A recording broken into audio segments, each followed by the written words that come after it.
चलो स्टार्ट करते हैं आगे का प्रोग्राम अपना। लास्ट क्लास में हमने जो कल की क्लास में पढ़ाया था उसमें किसी को किसी तरीके का कोई संशय है तो बताइए।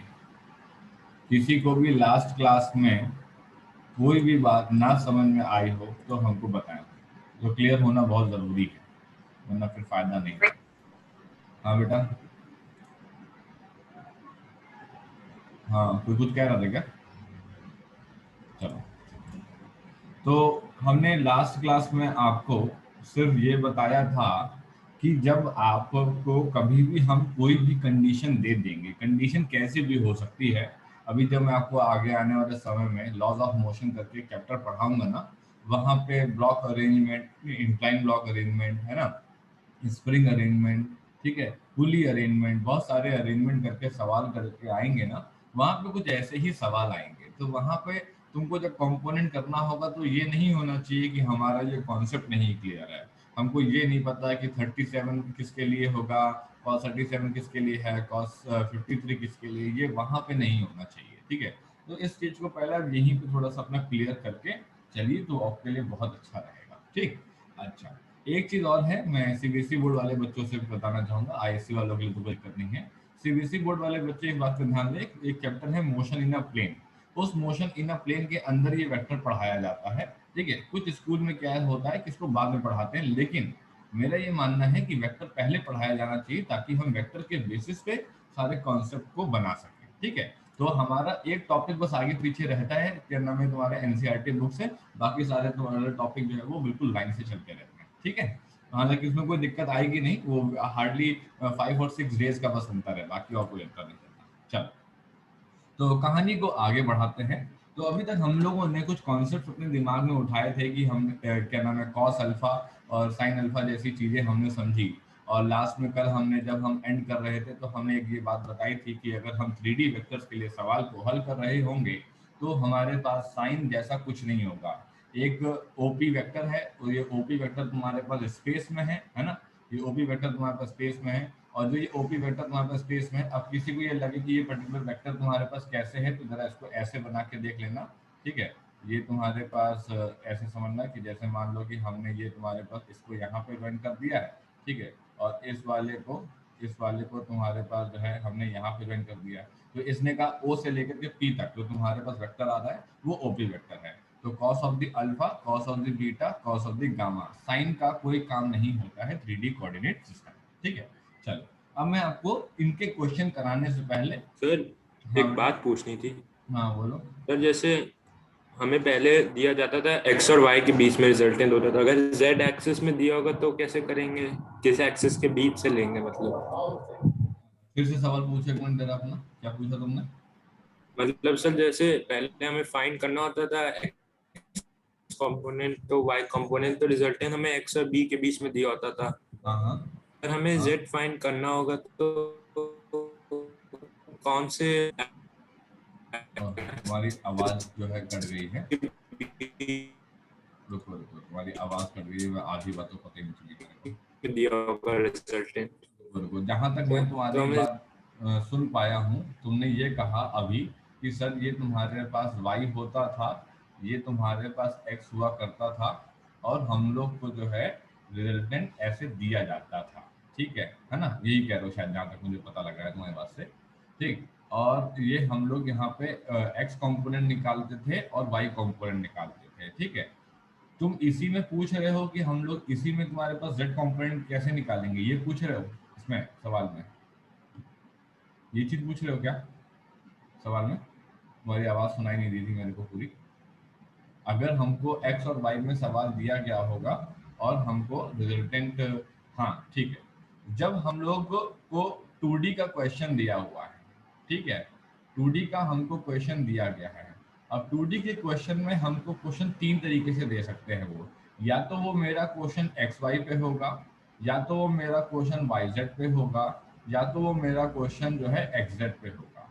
अगर आपका एक्स वाई पे सवाल दिया हुआ है तो सिंपल सी बात है, आप एक आर एक्स निकालेंगे जिसकी कुछ वैल्यू आएगी, आप एक आर वाई निकालेंगे जिसकी कुछ वैल्यू आएगी। इसका मतलब आर एक्स एग्जिस्ट करेगा, ठीक है, आर वाई एग्जिस्ट करेगा, लेकिन RZ यहाँ पे एग्जिस्ट नहीं करेगा, तो आपको निकालने की कोई जरूरत ही नहीं है, Z कंपोनेंट 0 ही होगा। बात समझे, Z कंपोनेंट 0 होगा।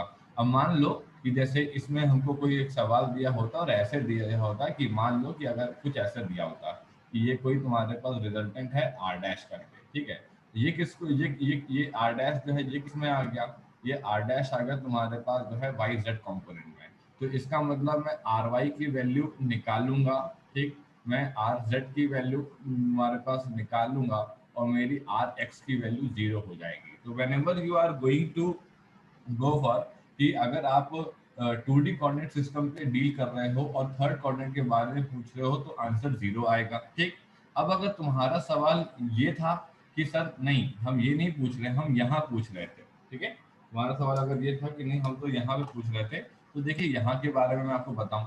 अब सिंपल सी बात है, यहाँ पे तुम मेरे को एंगल्स वगैरह कुछ बताओगे नहीं बताओगे, तो कुछ कैलकुलेट करने का हिसाब किताब बताओगे, मैं एंगल्स अल्फा बीटा गामा निकाल लूंगा, उसके बाद मैं ए वेक्टर लिख लूंगा, उसके बाद मैं तुम्हारे पास जो है इसका मैग्नीट्यूड अगर मेरे को निकालना होगा, ठीक है, ए वेक्टर का मैग्नीट्यूड निकालना होगा तो मैं क्या करूंगा, ए कॉस अल्फा की जो वैल्यू होगी उसका स्क्वायर, ठीक है, ए कॉस बीटा की जो वैल्यू होगी उसका स्क्वायर, ठीक है, ए कॉस गामा की जो वैल्यू होगी उसका स्क्वायर, और ये टोटल तुम्हारे पास क्या कर दूंगा, अंडर रूट कर दूंगा। अब तुम कहते हो कि नहीं नहीं हम ये पूछ रहे हैं कि x कंपोनेंट में क्या है, y कंपोनेंट में क्या है, तो अभी तो बताया था मैंने, ये जो x कंपोनेंट में जो है यही तुम्हारे पास है रिजल्टेंट कंपोनेंट, यही है तुम्हारे पास क्या, रिजल्टेंट कंपोनेंट तुम्हारे पास कितना अलोंग x एक्सिस, यही x एक्सिस के अलोंग है। इसका मतलब अगर a की वैल्यू तुम्हारे पास 20 है, cos अल्फा की वैल्यू तुम्हारे पास लेट्स सपोज कुछ 1/2 है तो ये 10 आ जाएगी, a की वैल्यू तुम्हारे पास 20 है, cos अल्फा बीटा की वैल्यू लेट्स सपोज कुछ 1/4 है तो ये तुम्हारे पास 5 आ जाएगी, a की वैल्यू 20 है, cos गामा की वैल्यू कुछ 1/10 है तो ये कितनी आ जाएगी, 2 आ जाएगी। ये हो गया तुम्हारे पास y एक्सिस के अलाउंग, ये हो गया तुम्हारे पास z एक्सिस के अलाउंग। तो ये तो बात हो गई 3D कोऑर्डिनेट सिस्टम की। लेकिन अगर तुम्हारा सवाल था नहीं हम 3D की बात ही नहीं कर रहे थे, हम तो 2D की बात कर रहे थे, तो 2D में सवाल 3 तरीके से दिया जाएगा, या तो XY से, या तो YZ से, या तो XZ से। यहाँ पे क्या होगा, RX की वैल्यू निकालेंगे 0 नहीं होगी, RZ की वैल्यू निकालेंगे 0 नहीं होगी, और यहाँ पे RY की वैल्यू क्या हो जाएगी, 0 हो जाएगी। इस तरीके से हम लोग इसको ढूंढेंगे। क्लियर हुआ तुम्हारा डाउट क्लियर हुआ क्या तुम्हारा, जो सवाल तुमने पूछा था, क्योंकि मैं सुन नहीं पाया तुम्हारा सवाल क्या था। Yes sir. चलो, तो ये तो हो गई तुम्हारे पास इसकी बात, ठीक है। तो मैंने बेसिक बेसिक चीजें अभी आपको जो है मिलवाया है बेसिक बेसिक लोगों से, कि ट्रायंगल लॉ ने क्या करा था। ट्रायंगल लॉ ने कहा था कि हम तुमको दो वेक्टर दिए दे रहे हैं, हम तुमको दो वेक्टर के बीच का एंगल दिए दे रहे हैं, तुम रिजल्टेंट निकाल के दिखाओ। और ये जो हम लोगों ने ये रिजोल्यूशन किया, ये क्या किया, ये हमने रिजल्टेंट दे दिया, और हमने आपको रिजल्टेंट पकड़ाया था, हमने आपको अल्फा एंगल पकड़ा दिया था, और आपने टुकड़े करके वैल्यू निकाल ली। उस तरीके से जो है आप निकालेंगे। मतलब एक हो रहा है ए बी से सी बनाना, एक हो रहा है सी से ए बी बनाना, सीधा और उल्टा दोनों चीजें पढ़ा दी। सीधा मतलब कंपोजिशन, और उल्टा मतलब रिजोल्यूशन। जो आप कंपोनेंट निकालते हो उसको रिजोल्यूशन बोलते हैं, जो आप ट्रायंगल लॉ वगैरह पैरेललोग्राम वगैरह लगाते हो इसको कंपोजिशन बोलते हैं, ठीक है। ये तुम्हारे समझने के लिए टर्म्स है, कोई एग्जाम में तुमसे पूछने वाला नहीं है सब क्या है, बस तुमको समझ में आना चाहिए कि इन टर्म्स का मतलब क्या होता है, ठीक है। चलो अब आगे बढ़ते हैं। सो द नेक्स्ट जो बात मुझे आपसे करनी है वो करनी है मल्टीप्लीकेशन ऑफ प्रोडक्ट्स की। हालांकि इसके सवाल भी आते हैं बीच में, लेकिन हम चाह रहे हैं कि पहले वो पढ़ा दे ताकि एक साथ जो है उसको जोड़ करके हम सवाल करा पाए। सो नेक्स्ट आता है हमारे पास जो है मल्टीप्लीकेशन ऑफ वेक्टर। मल्टीप्लीकेशन पढ़ा रहे हैं, एडिशन हो गया क्या, हाँ हो गया एडिशन। जब हम लोगों ने R vector equals to A vector plus तुम्हारे पास बी वेक्टर पढ़ाया था, सब्ट्रैक्शन हो गया, हाँ हो गया ना। R vector equals to A vector minus तुम्हारे पास बी वेक्टर पढ़ाया था। अब आई बात तुम्हारे पास किसकी, मल्टीप्लीकेशन ऑफ तुम्हारे पास वेक्टर्स, ठीक है। अब समझना, मल्टीप्लिकेशन ऑफ वेक्टर बहुत काम की चीज है, पूरी फिजिक्स में लाइफ टाइम आने वाले समय में तुम आगे की पढ़ाई करोगे, बैचलर्स मास्टर्स पीएचडी जब भी जाओगे, अगर साइंस का तुम्हारा कुछ सब्जेक्ट रहा, उसमें अगर फिजिक्स वगैरह रहा या मैथमेटिक्स वगैरह रहा, तो वेक्टर तुम्हारा जिंदगी भर साथ देने वाला है, ठीक है। अच्छा, बात करते हैं। तो सबसे पहले आगे तुम्हारे पास क्या, इसके अंदर दो लोग आते हैं सर। एक का नाम होता है तुम्हारे पास स्केलर प्रोडक्ट, ठीक है, और एक का नाम होता है तुम्हारे पास वेक्टर प्रोडक्ट, ठीक है। स्केलर प्रोडक्ट और वेक्टर प्रोडक्ट। स्केलर प्रोडक्ट का ही एक और नाम है सर, इसको एक और नाम, जैसे हम लोग का ना घर का नाम होता है सोनू वोनू, ठीक है, बाहर का नाम होता है अमित वगैरह, ऐसे करके होते हैं ना, तो इनका भी ऐसे नाम है। तो स्केलर प्रोडक्ट मतलब तुम्हारे पास क्या, स्केलर प्रोडक्ट का मतलब हो गया तुम्हारे पास डॉट प्रोडक्ट, और वेक्टर प्रोडक्ट का तुम्हारे पास हो गया क्या, क्रॉस प्रोडक्ट, ठीक है। ये क्यों डॉट प्रोडक्ट और क्यों क्रॉस प्रोडक्ट, एक्चुअल में ये तुम्हारे पास यहाँ पे सिंबल इस्तेमाल करते हैं इसलिए इनको क्रॉस प्रोडक्ट बोलते हैं। एक्चुअल में ये सिंबल यहाँ पे इस्तेमाल करते हैं इसलिए इसको डॉट प्रोडक्ट बोलते हैं। अच्छा, सिंबल के नाम से बता रहे हैं, हाँ सिंबल के नाम से। उसने कहा कि ठीक है, तो पहले जो हमारे लिए चर्चा का विषय है वो है स्केलर प्रोडक्ट, ठीक है। वेक्टर प्रोडक्ट भी हम लोग बात करेंगे, वो पूरा डिटेल में नेक्स्ट पार्ट में आएगा। तो पार्ट नंबर 1 जो हमें पार्ट डिस्कस करना है वो स्केलर प्रोडक्ट। उसने कहा ठीक है, मैं यहाँ पे 2 लाइन लिखना चाहूंगा। व्हेन टू वेक्टर क्वांटिटीज, इसने कहा when two vector quantities are multiplied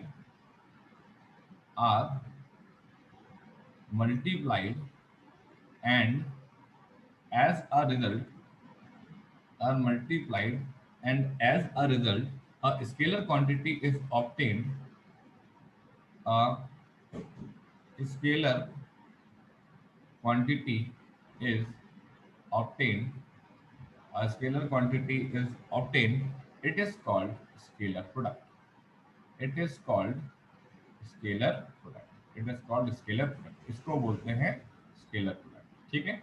यहाँ पे इसने कहा कि similar when two vector quantities are multiplied, ठीक है, एज अ रिजल्ट, ठीक, a vector quantity, a vector quantity is obtained, vector quantity अगर हमको कहीं सर मिली, वेक्टर क्वांटिटी इज ऑब्टेन्ड, ठीक है, इसको हम लोग बोलते हैं तुम्हारे पास वेक्टर प्रोडक्ट, ठीक है। अच्छा, इतनी तो बात हम लोग को छोटी क्लासेस में पता है ना कि स्केलर क्वांटिटी क्या होती है और वेक्टर क्वांटिटी क्या होती है। स्केलर क्वांटिटी के बारे में अभी हम लोगों ने अभी भी चर्चा करी थी। स्केलर क्वांटिटी वो होती है सर जिनके पास सिर्फ और सिर्फ वैल्यू होती है, मैग्नीट्यूड होती है, अमाउंट होता है, दिशा की कोई बात नहीं होती, डायरेक्शन की कोई बात नहीं होती है। वेक्टर क्वांटिटी में दोनों चीजें होती हैं सर। उसने कहा ठीक है। सो ऐसा है कि हमने क्या किया, हमने यहाँ पे लिखा वर्क डन, ठीक है। Work done is equal to तुम्हारे पास एफ वेक्टर डॉट तुम्हारे पास जो है एस वेक्टर, ठीक है। इन्होंने कहा वर्क डन कैसी क्वांटिटी है, वर्क डन तुम्हारे पास जो है एक वेक्टर क्वांटिटी है। इसने कहा, आप तो स्केलर बोल रहे थे, इसने कहा नहीं, हम ये बोल रहे थे कि अगर दो वेक्टर क्वांटिटी का आपस में मल्टीप्लीकेशन हुए, जैसे 2 into 3 सीखते आ रहे हैं हम लोग, 2 into 3 होता है 6, ठीक है। 2 into -3 कितना होता है, वो -6 होता है। -2 into -3 कितना होता है, वो +6 होता है। इसने कहा कि ठीक है, बस हम वही बात कर रहे हैं कि यदि दो वेक्टर क्वांटिटी का आपस में जो है मल्टीप्लीकेशन होगा तो वो दो नियम के आधार पे होगा। तो जो पहला नियम है वो है स्केलर प्रोडक्ट। ये कहता है कि अगर दो वेक्टर क्वांटिटी आपस में मल्टीप्लाई हो रही हैं तो ऐसा हो सकता है कि जो तुम्हारे पास आंसर आए, ऐसा हो सकता है कि जो तुम्हारे पास आंसर आए वो तुम्हारे पास कैसा हो, वो तुम्हारे पास स्केलर क्वांटिटी हो, वो तुम्हारे पास कैसा हो, वो तुम्हारे पास स्केलर क्वांटिटी हो। इसने कहा ठीक सर। इसने कहा कि मान लेते हैं यहाँ पे हमने लिखा टॉर्क, ठीक है, यहाँ पे हमने लिखा तुम्हारे पास फोर्स, और यहाँ पे हमने क्या लिखा, यहाँ पे हमने लिखा तुम्हारे पास जो है डिस्प्लेसमेंट फोर्स इनटू तुम्हारे पास डिस्प्लेसमेंट वेक्टर, ये तुम्हारे पास ये, ठीक है। और इसको हमने नाम दे दिया क्या, इसको हमने नाम दे दिया तुम्हारे पास जो है टेंजेंशियल फोर्स, इसको हमने नाम दे दिया टेंजेंशियल फोर्स, ठीक है। और इसको हमने डिस्प्लेसमेंट वेक्टर की जगह हमने पोजीशन वेक्टर नाम दे दिया, वो बेहतर, ठीक है। इसको हमने नाम दे दिया तुम्हारे पास जो है पोजीशन तुम्हारे पास वेक्टर, ठीक। तो इसने कहा कि torque vector is equals to F vector cross तुम्हारे पास जो है आर वेक्टर, ठीक है।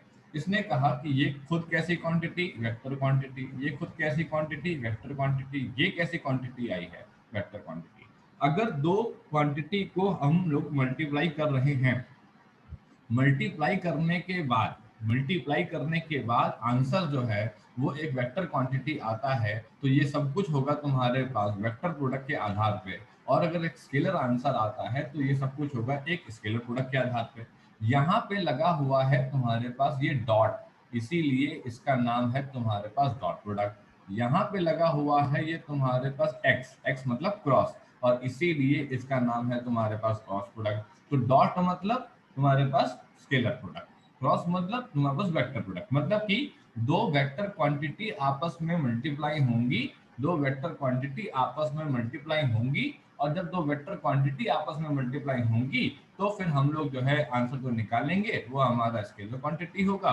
और अगर तुम्हारे पास वो क्रॉस से मल्टीप्लाई हो रही है तो वो हमारा जो है वेक्टर प्रोडक्ट होगा, क्योंकि वेक्टर आंसर निकलेगा। इसने कहा ठीक, कोई दिक्कत नहीं, सही है।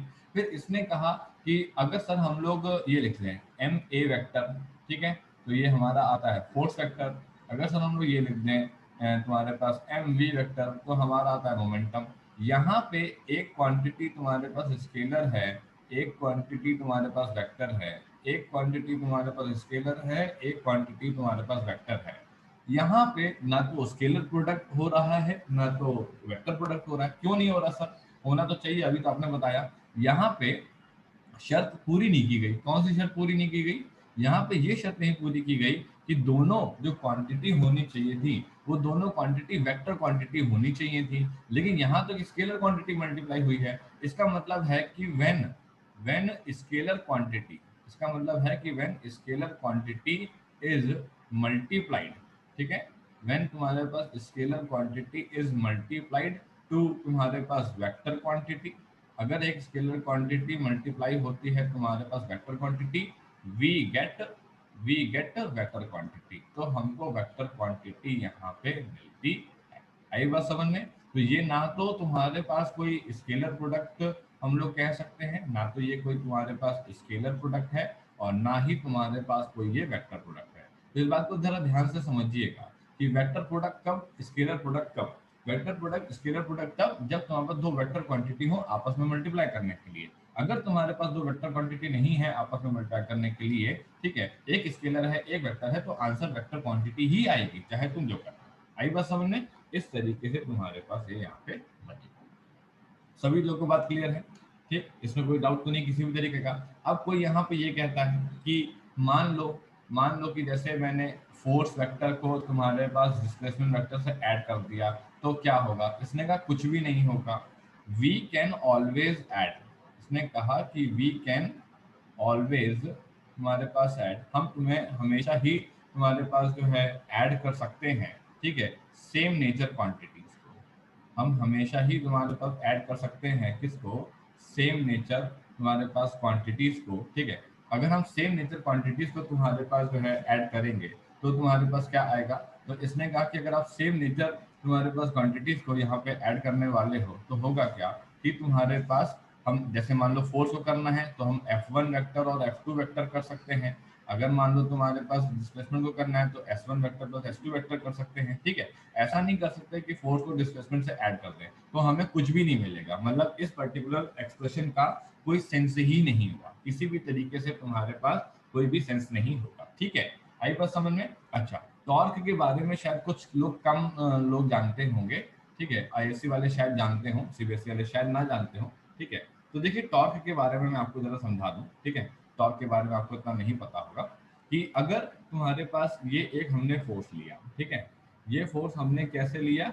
ये फोर्स हमने ऐसे लिया। शायद तुमने देखा भी होगा, बचपन में देखा होगा कभी, रोड पे कुछ बच्चे जो है टायर को चलाते हैं, है ना, तुमने देखा होगा, डंडा लेते हैं और टायर पे मारते जाते हैं, और वो टायर घूमते घूमते घूमते घूमते आगे चलता चला जाता है, ठीक है। इसको एक as a type of support आप ले सकते हो, ठीक है, कि एक स्पोर्ट टाइप का है। इसने कहा ठीक है, कोई दिक्कत नहीं।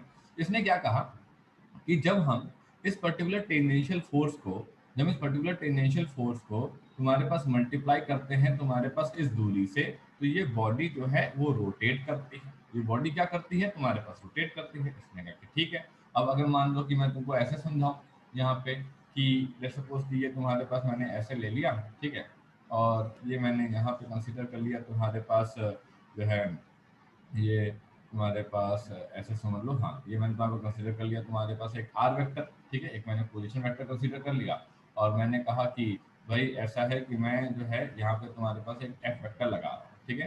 तो इसने कहा कि टॉर्क जो होता है वो तुम्हारे पास कहता है कि हम किसी भी तुम्हारे पास ऑब्जेक्ट को घुमाने के लिए जो पर्टिकुलर फोर्स लगाते हैं, ठीक है, उसे हम टॉर्क बोलते हैं। तो इसने कहा कि टॉर्क होता क्या है? अगर हम टॉर्क की बात करें तो टॉर्क होता क्या है? टॉर्क होता है तुम्हारे पास मोमेंट ऑफ फोर्स। ऐसे समझो कि अगर मैं अगर मैं किसी भी बॉडी पे, ठीक है, एक फोर्स मैं ऐसे लगाऊंगा, ठीक है, अगर मैं किसी भी बॉडी पे एक फोर्स तुम्हारे पास ऐसे लगाऊंगा, ठीक है, और इस फोर्स को ऐसे लगाऊंगा तो सिंपल सी बात है, बॉडी तुम्हारे पास सीधे तुम्हारे पास चलेगी, ठीक है। लेकिन अगर मैं किसी भी बॉडी पे फोर्स टेंजेंशियल लगाता हूँ, ठीक है, जैसे मान लो कि ये कोई पर्टिकुलर बॉडी रही, मैंने टेंजेंशियल लगाया तो ये बॉडी इधर की तरफ रोटेट कर जाएगी। जब ये बॉडी इधर की तरफ रोटेट कर जाएगी तो इसे हम लोग कहते हैं घुमाने वाला फोर्स। घुमाने वाला फोर्स मतलब तुम्हारे पास मोमेंट ऑफ फोर्स। इतनी बात क्लियर हुई? ठीक है ना। ये बस मैंने हल्का सा इंट्रोडक्शन दे दिया है, क्योंकि अभी आप ज्यादा पोजीशन वेक्टर और क्या नाम है डिस्प्लेसमेंट के बारे में ज्यादा आप कुछ वहाँ पे जानते नहीं है, ठीक है। तो ये चीज मैंने आपको वहाँ पे बता, ठीक। चल आगे देखते हैं अगली क्या बात है। नेक्स्ट तुम्हारे पास क्या है, अब हम चलते हैं और स्केलर प्रोडक्ट के बारे में डील करते हैं, ठीक है। अब हम चलते हैं नेक्स्ट तुम्हारे पास जो है स्केलर प्रोडक्ट के बारे में डील करते हैं, स्केलर प्रोडक्ट के बारे में। अब इसने क्या कहा, इसने कहा कि देखिए स्केलर प्रोडक्ट के बारे में हम क्या कह सकते हैं आपसे। स्केलर प्रोडक्ट में हमने कहा कि जब दो वेक्टर होते हैं, ठीक, इसने कहा कि ठीक है कोई दिक्कत नहीं, ये रहा तुम्हारे पास कोई, तुम्हारे पास ए वेक्टर, ठीक है, और ये रहा तुम्हारे पास कोई बी वेक्टर, ठीक है, ये रहा तुम्हारे पास कोई बी वेक्टर। इसने कहा ठीक है, अब इसका एक फॉर्मूला है, इसका जो है एक फॉर्मूला है। इसने कहा ये रहा इनके बीच में एंगल थीटा, ठीक है। अब कोई कहता है तो इसकी हम लोग तो पैरेलल शिफ्टिंग भी कर सकते हैं, हाँ बिल्कुल आप पैरेलल शिफ्टिंग कर सकते हैं। तो आप इस तरीके से लेकर के आएंगे, ठीक है, और ये तुम्हारे पास बी वेक्टर है और ये तुम्हारे पास जो है एंगल थीटा है। इसने कहा ठीक है। तो हमने कहा कि ऐसा है, अगर हम बोले कि भाई ये ए वेक्टर है और ये तुम्हारे पास डॉट बी वेक्टर है, ठीक। इसने कहा मैंने इसको लिखा modulus of the A vector, modulus of the B vector और तुम्हारे पास cos theta. Modulus of the A vector, modulus of the B vector, तुम्हारे पास कॉस थीटा। ठीक, कोई दिक्कत नहीं।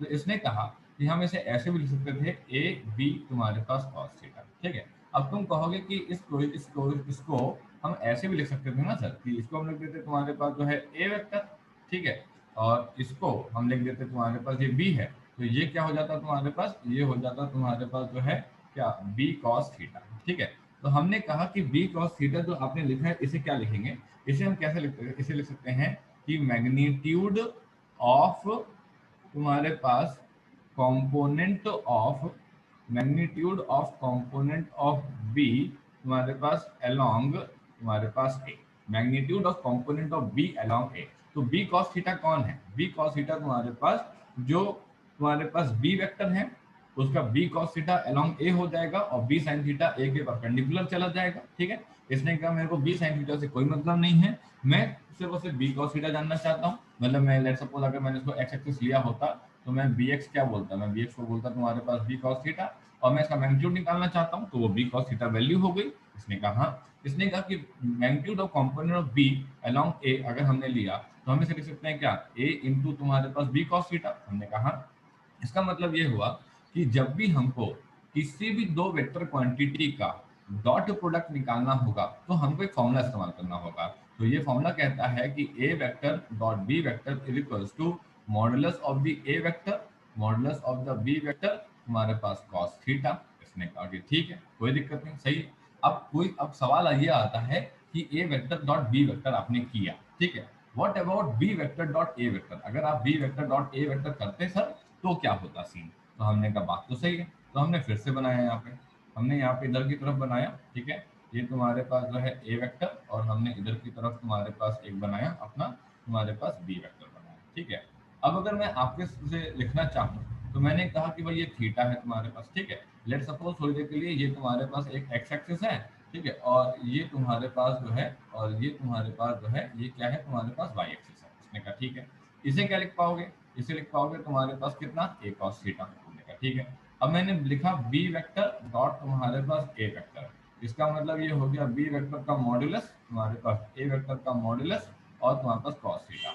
हमने कहा कि हमने इसको लिखा बी ए तुम्हारे पास कॉस थीटा। ए कॉस थीटा कौन होगा, ए कॉस थीटा कौन कहलाएगा, ए कॉस थीटा कहलाएगा तुम्हारे पास क्या, ये कहलाएगा मैग्नीट्यूड ऑफ तुम्हारे पास कंपोनेंट, ठीक है ना, मैग्नीट्यूड ऑफ तुम्हारे पास component of A along, A along तुम्हारे पास बी, ए अलोंग तुम्हारे पास बी है। इसने कहा ठीक है, तो इसका मतलब ये तुम्हारे पास magnitude of component of A along B है और ये बी है, ठीक है। इसने कहा कि बी वेक्टर डॉट तुम्हारे पास ए वेक्टर जो निकाला वो आ गया तुम्हारे पास बी ए कॉस थीटा। तो हमने जब दो पर्टिकुलर फॉर्मूले ऊपर और नीचे वाले देखे, इस फॉर्मूले को देखा और हमने इस फॉर्मूले को देखा, तो हमने ये पाया कि A vector dot B vector is equals to B vector dot तुम्हारे पास ए वेक्टर। इसने कहा अच्छा, इसने कहा मान लो कि थीटा तुम्हारे पास 60 डिग्री होता, ए की वैल्यू तुम्हारे पास 2 होती और बी की वैल्यू तुम्हारे पास क्या नाम है 1.5 होती, तो यहाँ पे क्या निकलता, तो A vector dot B vector की वैल्यू निकलती तुम्हारे पास कितना 2 इंटू 1.5 इंटू कॉस तुम्हारे पास 60, राइट। इसने कहा हाँ, तो 2 इंटू 1.5 कितना 3, कॉस 60 की वैल्यू कितना 1/2, तो आंसर कितना है 1.5। ये 1.5 जो वैल्यू आई है, ठीक है, ये 1.5 जो वैल्यू आई है, सिंपल सी बात है ए डॉट बी की वैल्यू आई है।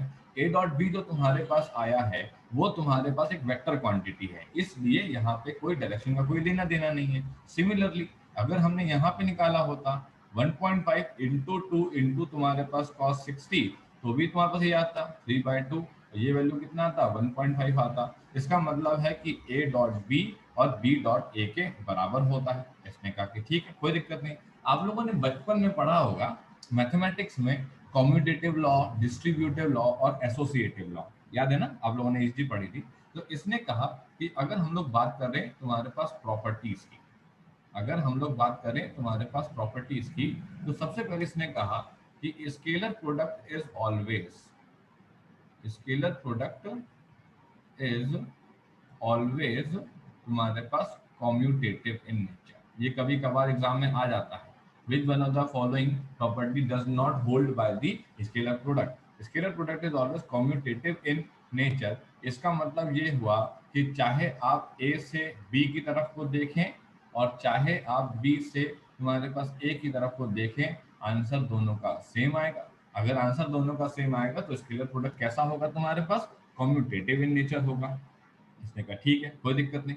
नेक्स्ट बात इसने क्या बताई, नेक्स्ट बात इसने बताई कि जो स्केलर प्रोडक्ट है, ठीक है, कि जो स्केलर प्रोडक्ट है, scalar product is distributive in nature, scalar product is distributive in तुम्हारे पास नेचर। अब ये डिस्ट्रीब्यूटिव इन नेचर वाला तुम्हारे पास क्या है, इसने कहा डिस्ट्रीब्यूटिव इन नेचर वाला है ए वेक्टर डॉट तुम्हारे पास बी वेक्टर प्लस तुम्हारे पास C vector is equals to A vector dot तुम्हारे पास बी वेक्टर प्लस तुम्हारे पास ए वेक्टर डॉट तुम्हारे पास सी वेक्टर। ये तुम्हारे पास कैसे आया होगा, इसने कहा कि देखो सिंपल सी बात है, अगर मैं आपसे कहता हूँ कि दो वेक्टर हैं, ठीक है, अगर मैं दो वेक्टर को तुम्हारे पास सिंपली ऐड कर रहा हूँ, ठीक है, सिंपली ऐड कर रहा हूँ, तो अब डिपेंड करता है कि उनके एंगल कैसे हैं। अगर उनके एंगल मुझे आप बता देंगे तो हम निकाल लेंगे। अब इन्होंने कहा कि इस चीज को सर कैसे एक्सप्लेन करेंगे, मतलब एग्जाम्पल वगैरह कोई तो होगा। इसने कहा एग्जाम्पल डायरेक्टली तो इनका कभी नहीं होता है, एग्जाम्पल वो डायरेक्टली नहीं देते, लेकिन हाँ ऐसा हो सकता है कि आने वाले समय में एक कोई न्यूमेरिकल आ जाए जिसमें वो हमको बी वेक्टर सी वेक्टर और ए वेक्टर की कुछ वैल्यूज दे दें, उनको हम लोग यहाँ पे पहले B vector plus C vector का करें, ए वेक्टर से डॉट प्रोडक्ट कर लें, फिर ए वेक्टर को बी वेक्टर से करें, ए वेक्टर को सी वेक्टर से करें और उनको निकाल लें और दोनों का सम सेम आ जाए। तो ऐसा हो सकता है कि आने वाले न्यूमेरिकल में हमें कुछ ए बी सी की वैल्यू दे दें और हम वहां पे ये प्रूव कर दें कि ये लोग आपस में डिस्ट्रीब्यूटिव नेचर को जो है फॉलो कर रहे हैं। इतनी बात समझ आई सभी लोगों को, ठीक। अब इसके अंदर देखिए तुम्हारे पास इन्होंने कहा कि जनरल अगर हम लोग बात करें, ठीक है, इन्होंने कहा कि जनरल अगर हम लोग बात करें तो अब जनरल में क्या बताना है मेरे को समझिएगा जरा। इन्होंने कहा कि देखिए ऐसा है सर कि पहला केस, ठीक, if two vectors are perpendicular, if two vectors are तुम्हारे पास जो है परपेंडिकुलर, अगर दो वेक्टर्स आपस में कैसे हो परपेंडिकुलर, अगर दो वेक्टर्स आपस में कैसे हो परपेंडिकुलर, अगर दो वेक्टर आपस में परपेंडिकुलर होंगे इसका मतलब क्या सीन बनेगा, सीन कुछ ऐसा बनेगा सर, ये तुम्हारे पास केस बनेगा, ये तुम्हारे पास हो जाएगा बी वेक्टर और ये हो जाएगा तुम्हारे पास ए वेक्टर और ये हो जाएगा तुम्हारे पास कितना 90 डिग्री, ठीक। तो ये हो जाएगा ए वेक्टर, ये हो जाएगा बी वेक्टर, ये हो जाएगा modulus of A modulus of B, ठीक है, modulus of A vector modulus of B vector और तुम्हारे पास कॉस तुम्हारे पास 90, ठीक है। इसको हम लोग लिख सकते हैं ए, इसको लिख सकते हैं बी, कॉस 90 की वैल्यू 0।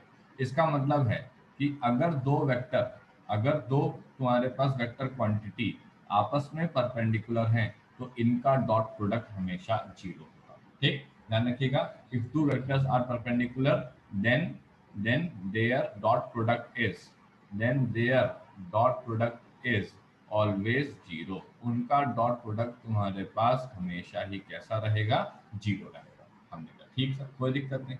नेक्स्ट बात इसने क्या बोली, इसने कहा नेक्स्ट बात इसने बोली कि अगर if two vectors are parallel, अगर मान लो कि दो वेक्टर्स तुम्हारे पास जो है पैरेलल हो जाए, अगर दो वेक्टर्स तुम्हारे पास पैरेलल हो जाए तो क्या सीन बनेगा। इसने कहा देख लेते हैं क्या सीन बनेगा। इसने कहा कि कैसे बनेगा, कैसे, इसने कहा ऐसे बना लेते हैं, एक तुम्हारे पास ये, ठीक है, और तुम्हारे पास एक तुम्हारे पास ये।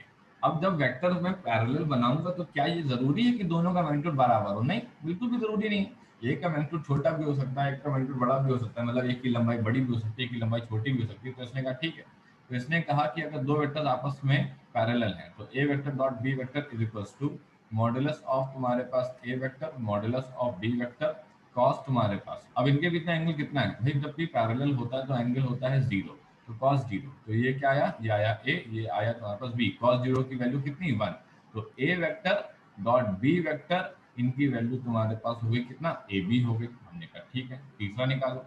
इन्होंने कहा कि if two vectors are, if two vectors are तुम्हारे पास एंटी पैरेलल, अगर तुम्हारे पास टू वेक्टर्स तुम्हारे पास एंटी पैरेलल होंगे तो थीटा कितना हो जाएगा, 180 डिग्री हो जाएगा। इसने कहा ठीक है, अब थीटा का 180 डिग्री हो जाएगा तो इसका क्या मतलब हुआ, इसका मतलब हुआ कि ये तुम्हारे पास ए वेक्टर है, ठीक है, और ये तुम्हारे पास जो है बी वेक्टर है यहाँ पे, ठीक है, ये तुम्हारे पास जो है हमने बी वेक्टर बना दिया, ये यहाँ पे आ गया। जिसने कहा थीटा कितना, थीटा तुम्हारे पास 180 डिग्री। तो इन्होंने कहा कि ए वेक्टर डॉट तुम्हारे पास बी वेक्टर, ये तुम्हारे पास ए, ये तुम्हारे पास बी, ये तुम्हारे पास कॉस कितना 180, तो ए वेक्टर डॉट तुम्हारे पास B vector is equal to कितना हो गया, ये हो गया तुम्हारे पास माइनस ए। आई बात समझ में। इसका मतलब ये हुआ कि आने वाले समय में अगर मैं तुमसे पूछता हूँ कि बेटा क्या ये दो वेक्टर आपस में परपेंडिकुलर हैं, तो तुम कहाँ दौड़ोगे, तुम दौड़ोगे फटाक से उनका डॉट प्रोडक्ट जीरो प्रूव करने के लिए। अगर मैं तुमसे कहता हूँ कि दो वेक्टर आपस में पैरेलल हैं तो तुम क्या प्रूव कर दोगे, ये प्रूव कर दोगे। अगर मैं तुमसे कहता हूँ दो वेक्टर आपस में एंटी पैरेलल हैं तो तुम क्या प्रूव कर दोगे, माइनस ए बी तुम्हारे पास प्रूव करके दिखाओगे। इस तरीके से हम लोग जो है वेक्टर के बारे में पढ़ रहे हैं, ठीक है, जहाँ पे हमने ये बताया कि A vector dot B vector को पैरेलल, एंटी पैरेलल और तुम्हारे पास परपेंडिकुलर में कैसे करेंगे। इन्होंने कहा ठीक है। अब इन्होंने कहा कि चौथी बात सुनो। इन्होंने कहा चौथी बात कौन सी है, इन्होंने कहा if the same vector, if the same vector is multiplied, if the same vector is multiplied to itself, अगर सेम वेक्टर खुद से ही मल्टीप्लाई हो जाए, क्या मतलब हुआ इस बात का, इस बात का मतलब हुआ कि हम ए वेक्टर को तुम्हारे पास ए वेक्टर से ही मल्टीप्लाई कर रहे हैं। इसका क्या लॉजिक हुआ, अब जरा समझ लो। अगर ये तुम्हारे पास कोई एक ए वेक्टर है, ठीक है, मैंने कहा मैं इसको खुद से ही मल्टीप्लाई करूंगा, तो यार सिंपल सी बात है, थीटा जीरो हो जाएगा, इसमें सोचना क्या है, थीटा जीरो हो जाएगा। इसने कहा हाँ, इसका मतलब है कि ए वेक्टर डॉट तुम्हारे पास A vector is equals to modulus of तुम्हारे पास A vector is equals to modulus of तुम्हारे पास ए वेक्टर कॉस तुम्हारे पास जीरो, राइट।